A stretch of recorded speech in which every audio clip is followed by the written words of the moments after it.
एक महिला अपने प्रेमी के साथ संबंध बना रही थी और लगभग आधे घंटे तक जब दोनों एक दूसरे के साथ रहते हैं तभी इस पूरे घटनाक्रम को, पूरे इस दृश्य को उस महिला की बेटी भी देख रही थी। प्रेमी उसका यहाँ से निकलकर अब घर से बाहर जाने की तैयारी में था। तभी बेटी उसे रोककर कहती है कि जो तुमने अभी मम्मी के साथ किया है, क्या तुम ये सब मेरे साथ करना चाहोगे? लड़का इस बात को देखकर सुनकर हैरान था, परेशान था कि आखिरकार इस महिला की बेटी ये क्या बोल रही है। वही बेटी जिद कर अपनी माँ से कहती है, माँ जो तुमने किया है वही सब मैं इसके साथ करना चाहती हूँ, कहो ना इससे। बेटी की बात सुनकर माँ को बिल्कुल भी आश्चर्य नहीं हुआ, बल्कि उसने अपने प्रेमी से कहा कि तुम्हें इसके साथ वैसा ही करना चाहिए जैसा ये कहती है, यदि इस बात को यहीं दबा के रखना चाहते हो। बस फिर क्या था, उस प्रेमी को उसकी बेटी से भी और उसकी माँ से, दोनों से प्यार हो जाता है और दोनों के साथ लंबे समय तक वो ऐसे ही वक्त बिता रहे थे। लेकिन कौन जानता था कि इस सब के पीछे एक बड़े क्राइम की दस्तक की शुरुआत हो जाती है, और ऐसा क्राइम जिसकी किसी ने कल्पना नहीं की थी। आज की कहानी को सुनने के बाद न केवल रिश्तों पर विश्वास करने को जी नहीं चाहेगा, बल्कि कुछ ऐसी बातें भी आपको देखने को और सुनने को मिलेंगी जिसे देखकर आप शायद सन्न रह जाएंगे, जिसे सुनकर आप शायद दंग रह जाएंगे। आदाब, नमस्कार, सत श्री अकाल। मैं उस्मान सैफी। आज की जो सच्ची घटना मैं आपको सुनाने जा रहा हूँ, ये सच्ची घटना है बिहार प्रदेश का एक ज़िला है भागलपुर, और इसी ज़िले का एक थाना लगता है सनहोला। दरअसल सनहोला थाना क्षेत्र का गांव है बड़ा रमासी। बात कर रहा हूँ 5 जुलाई 2019 की। एक व्यक्ति कई दिनों से लापता था। एक व्यक्ति का कहीं कोई सुराग नहीं मिल रहा था। तब उस व्यक्ति की भतीजी ने फ़ोन कर अपने भैया से कहा कि भैया, चाचा जी का कहीं भी कोई सुराग नहीं मिल रहा है और कई दिन का समय लगातार बीतता चला जा रहा है। दरअसल वो लड़का जिसका नाम होता है दयानंद, जो कि इस व्यक्ति का जो गायब है कैलूदास यादव का, उसका बड़ा बेटा होता है। उसको जब ये पता चलता है तो वो अपने घर पर फ़ोन करके अपनी माँ से कहता है कि माँ, पिताजी कहाँ हैं, उनसे बात करा दो। तो माँ कहती है कि भैया, उनका कहीं कुछ पता ही नहीं चल रहा है, मैंने भी कई जगह पूछा। उसके बाद दयानंद ने एक जगह नहीं, अलग अलग लोगों से फ़ोन किया, अलग अलग ऐसे व्यक्तियों को फ़ोन करके बातचीत करने की कोशिश कर रहा था जो उसके पिता के बहुत ज़्यादा करीबी होते हैं। फिर रिश्तेदारी में फ़ोन करता है। जब कोई सफलता नहीं मिलती तो वही लड़का 10 जुलाई 2019 की सुबह सीधा अपने घर पहुंचता है, और घर आने के बाद आसपास के लोगों से बातचीत करता है, आसपास के रिश्तेदारों से मिलता है। बहुत सारे लोगों से ये जानने की कोशिश कर रहा था कि आखिरकार उसका पिता कहाँ गायब हो गया है। जब कहीं कोई सफलता नहीं मिलती है तब वो सनहोला थाना जाता है, और वहाँ जाने के बाद अपने पिता की गुमशुदगी दर्ज कराने की कोशिश कर रहा था, उनसे उनके बारे में बताने की कोशिश कर रहा था।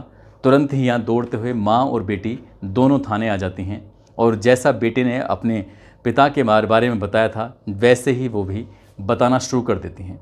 और यहीं से एक ऐसा राज खुल के सामने आने वाला था जिस राज की ना बेटे ने कभी कल्पना की थी, ना ही किसी और ने कल्पना की थी। इधर इस व्यक्ति के, जिसका नाम होता है कैलूदास यादव, उसके गायब होने की सूचना अब पूरे गांव में आग की तरह फैल चुकी थी।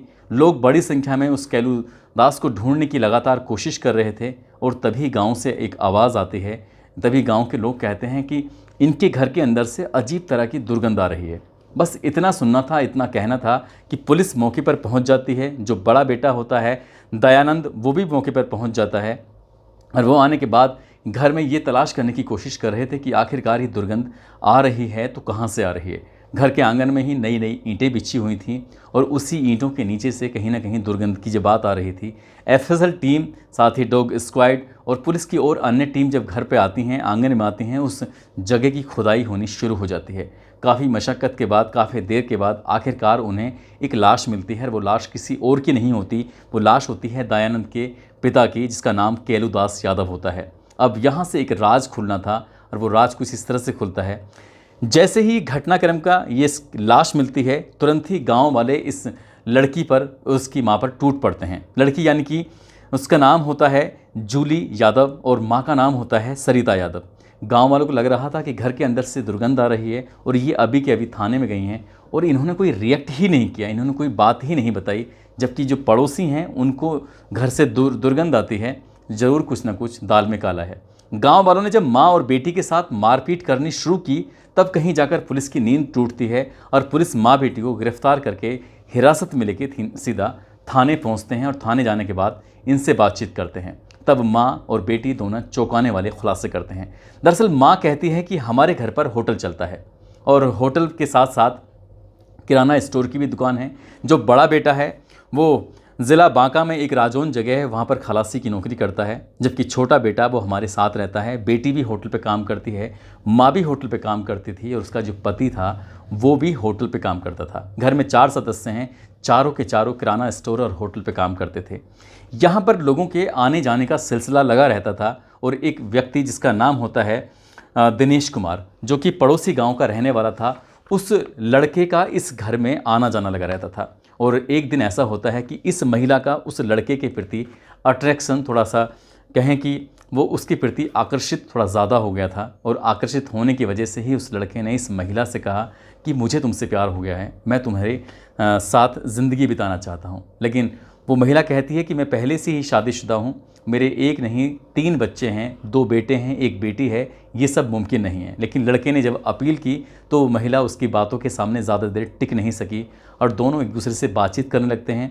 बातचीत का सिलसिला कुछ इस कदर बढ़ता है कि दोनों एक दूसरे से प्यार कर बैठते हैं और दोनों जब मौका मिलता था तब एक दूसरे के साथ शारीरिक संबंध बनाने लगते थे। इसी बीच में जब ये दोनों शारीरिक संबंध बना रहे थे तो बेटी ने अपनी आंखों से वो सब दृश्य, वो सब देख लिया जो शायद उसे नहीं देखना चाहिए था और उस लड़की ने भी वही सब डिमांड कर डाली जो उसकी माँ ने कुछ दिन पहले दिनेश यादव से डिमांड की थी। दिनेश यादव से जैसे ही वो डिमांड करती है तो दिनेश यादव इस बात को लेकर मना करता है, विरोध करता है कि जो भी है ये गलत है। तब वो कहती है कि अगर तुमने मेरी बात नहीं मानी तो मैं अपने पिता से सारी बात कह दूंगी, मैं अपने बड़े भैया से सारी की सारी बातें बताऊंगी और यदि तुम नहीं मानोगे तो तुम दोनों के साथ क्या होगा तुम्हें इस बात का शायद अंदाज़ा भी नहीं है। माँ ने जब ये बातें सुनी तो वो दिनेश के आगे, अपनी बेटी के आगे कहीं ना कहीं नतमस्तक हो जाती है और दिनेश से कहती है जैसा बेटी कहती है वैसा ही तुम्हें करना पड़ेगा। अब उस लड़के ने माँ के साथ भी संबंध बनाता था और बेटी के साथ भी संबंध बनाता था। जब उसे मौका मिलता था तब इस घर में उसका आना जाना लगा रहता था। इस बात को कोई नहीं जानता था, सबको लगता था कि शायद ये इस होटल पे खाना खाने के लिए आता है, लेकिन ये बहुत कम लोग, यानी कि कहें कि कोई भी नहीं जानता था। लेकिन एक दिन कैलूदास की नज़र पड़ जाती है उसी की पत्नी पर और वो अपनी पत्नी को जब उसके साथ देखता है तो वो अपनी पत्नी से इसका विरोध करता है, कहता है कि जो तुम कर रही हो वो अच्छा नहीं है, ये गलत है। इसे रोकने की वो तमाम कोशिश करता है, उसको समाज का, अपने घर का, बच्चों का, सबका वास्ता देता है। लेकिन जो पत्नी होती है सरिता, उसके दिमाग में इस तरह की बातें आ ही नहीं रही थी और इसी बात को लेकर घर में कहीं ना कहीं विवाद रहने लगता है। और जब बात आगे बढ़ती चली जाती है तो विवाद का सिलसिला कुछ लगातार बढ़ रहा था। छोटा बेटा छोटा होता है, उसे इन बातों से कोई मतलब भी नहीं था, ना ही उसे इस बात की कोई जानकारी नहीं थी। लेकिन हद तो तब हो जाती है जब बाप ने अपनी ही बेटी को उस व्यक्ति के साथ देखा जिस व्यक्ति को कुछ दिन पहले उसने अपनी पत्नी के साथ देखा था। बस बात यहीं हद से ज़्यादा बढ़ जाती है और 5 जुलाई 2019 की रात को जब ये बात उसको पता चल जाती है तब माँ, बेटी और प्रेमी मिलकर अपने ही उस घर के मुखिया की, जिसका नाम कैलूदास होता है, उसको पकड़ते हैं। माँ बेटी उसके पैर पकड़ते हैं और दूसरा जो प्रेमी होता है उसका गला रेत कर उसकी हत्या कर देता है। रात का अंधेरा होता है, ऐसी कंडीशन में, ऐसी स्थिति में इसकी लाश को लेकर कहाँ जाएं, काफ़ी वक्त लगता है सोचने में। तभी माँ बेटी और प्रेमी मिलकर घर के आंगन में, जो कि कच्चा था, मिट्टी थी टोटल के टोटल, उन्होंने उस जगह एक गड्ढा खोदा। गड्ढा खोदने के बाद जब लगता है कि काफ़ी गहरा गड्ढा हो चुका है तो उस गड्ढे के अंदर उसके अपने पति को, यानी कि अपने पिता को, उसको दबाकर वो ऊपर से उसकी लिपाई पुताई कर देते हैं और अगले ही दिन भट्टे पे जाकर कुछ ईंटों का ऑर्डर दे देते हैं ताकि इस आंगन में ईंटें बिछाई जा सकें। और ठीक वैसे ही होता है। अगला दिन निकलता है। अगले दिन निकलने के बाद माँ और बेटी दोनों भट्टे पे जाती हैं। अपने छोटे बेटे को लेकर अपने बेटे से कहती हैं कि भैया, घर का आंगन है, जब बारिश पड़ती है तो यहाँ बहुत ज़्यादा गार हो जाती है, मिट्टी हो जाती है, चिपचिपाहट हो जाती है, लोगों को आने जाने में बहुत ज़्यादा परेशानी होती है, क्यों ना हम यहाँ ईंटें बिछवा दें।